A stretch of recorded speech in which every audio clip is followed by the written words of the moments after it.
Hello everyone, welcome to a new Zcapers video. It's Fedek here, and today I'd like to talk about the progress that I made this week with Solo Quester.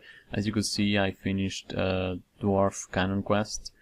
It's really easy. I mean, it's important because the reward is the Dwarf Multi-Cannon.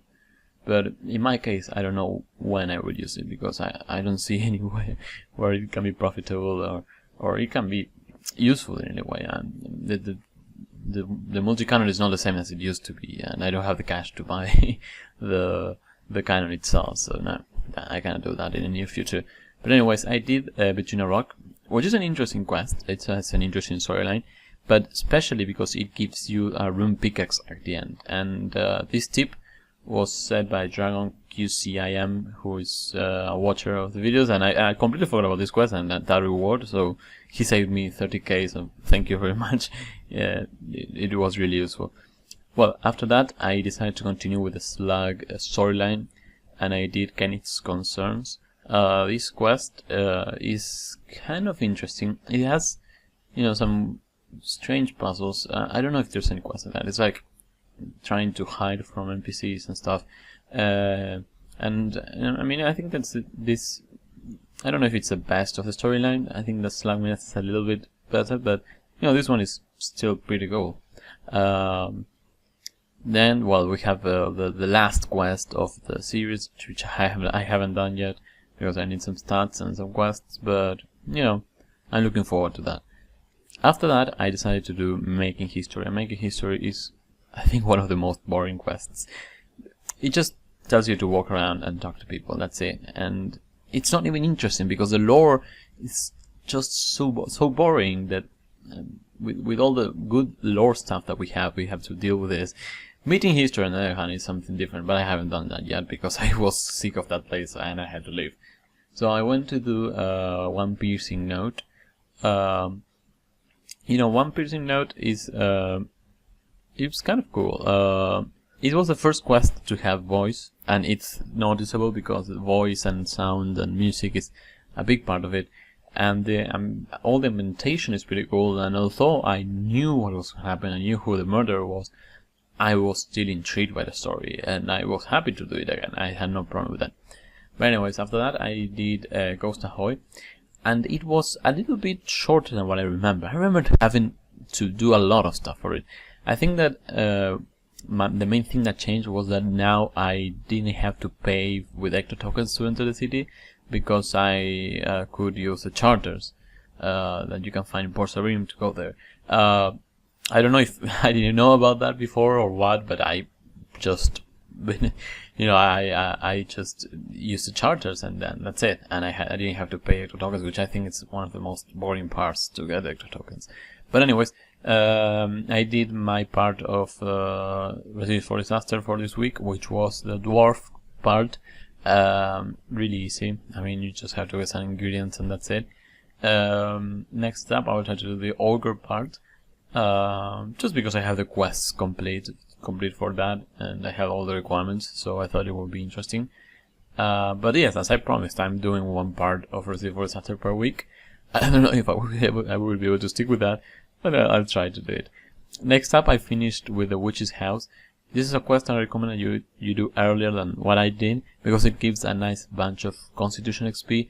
The boss fight is not so hard. Maybe if you're low level, you should be mage or range to safe spot it, but it's not that bad. After that, I didn't know what to do, and I decided to do a random quest. This quest was Room Mechanics. And believe me when I tell you, Room Mechanics is the most random quest out there. I mean, it makes no sense. It makes no impact in the game. It just doesn't have anything to offer. Yes, it teaches you how to make combination runes, but why would you use them? I mean, they are not useful at all, and you can just get them from drops, and that's it. I don't know anyone who does that, who combines runes for just the pleasure of combining them. But anyways, I moved on to a more interesting quest, which is the Hero's Quest. And this quest is really easy if you get the items beforehand, which is a lava eel, there's some other stuff.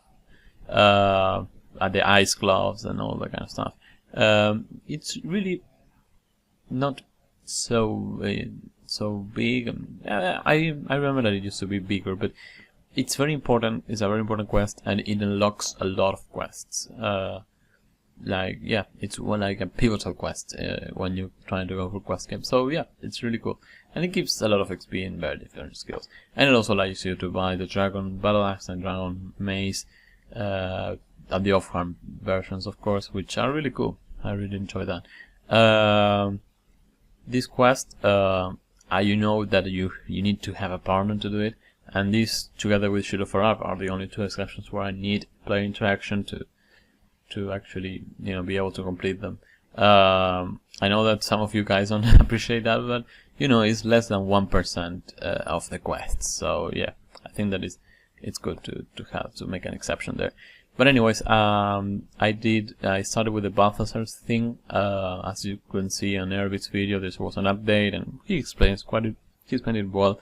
The thing is, there are different prices per day, and I decided to go after the skill outfits because I think that price is the less.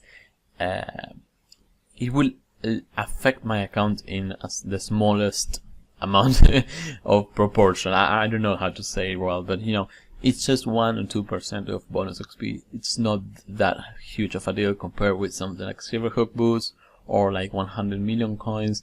No, I'll just go forward with the skill outfits that not help me a lot, but you know, it's good to have them because I have no other way to get them because I cannot use Treasure Hunter, as you can recall.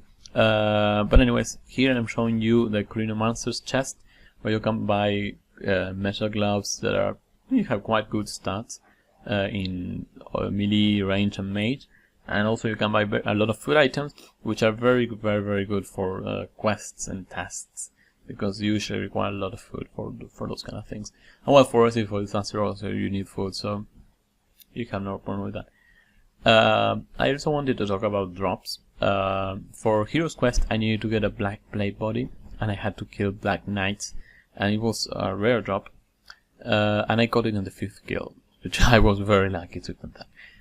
But now I wanted to get some Aventos, and I've been killing Banshees for a while, and they haven't dropped the Aventos, and the Aventos are uncommon, not rare, but uncommon, and I haven't gotten even one. So, you know, it's that kind of thing that it depends on your luck. So, what I'll try to do next is try to complete Throne of Miscellanea, so I can put all my money into getting herbs.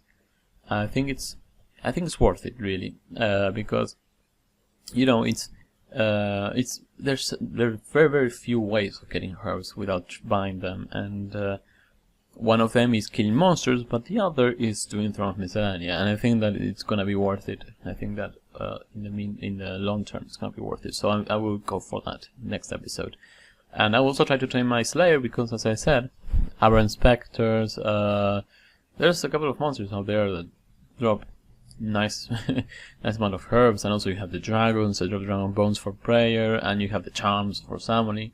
Slayer, I think, is the pivotal skill. It's like the skill that you should be training if you're an Ironman or if you start a new account. It's like, because it lets you train so much skills, not only the combat ones but also non-combat ones, and it's really cool. It's a really cool skill. So I will try to focus more on that. I know I have left this aside, but I will try to focus more on it.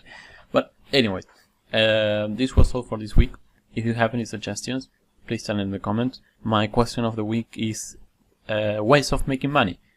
Please tell me if you know a way of making money, a good way of making cash, that it doesn't involve selling stuff in the Grand Exchange. Please tell me so I can start getting more cash, because I also want something like that. Maybe high level alchemy, I don't know. Whatever you think of. But well, anyways, thank you very much for watching, and have a nice week.